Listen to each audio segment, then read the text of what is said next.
Hello viewers. Today we will show you how MeshInspector lets users orient their objects in the viewport based on a chosen plane and a picked triangle using the Align to Plane tool. This is especially useful when you need a clear understanding of where your object is positioned in 3D space. To get a quick spatial reference, click the basis icon located under the navigation cube. When you hover over it, you'll see the Show Basis command. Click it to display the coordinate axes in the viewport, so you can see where the model is positioned relative to the scene center. To start working with the Align to Plane tool, go to the Transform tab and hit Align to Plane. In this way, you will be able to both see the center and the chosen plane, Z, in this case. Now, let's take a closer look at how Align to Plane works with meshes.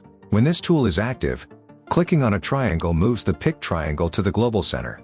The object is in turn oriented according to the picked normal. To better see how this works, we press the L key to visualize the mesh triangles.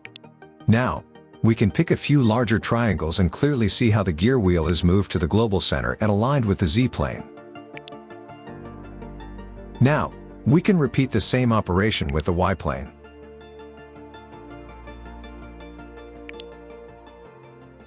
And X.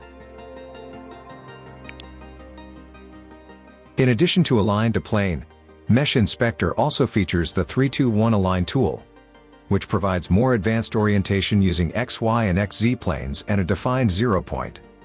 We will tell about it in our next video. Please, like and subscribe not to miss it.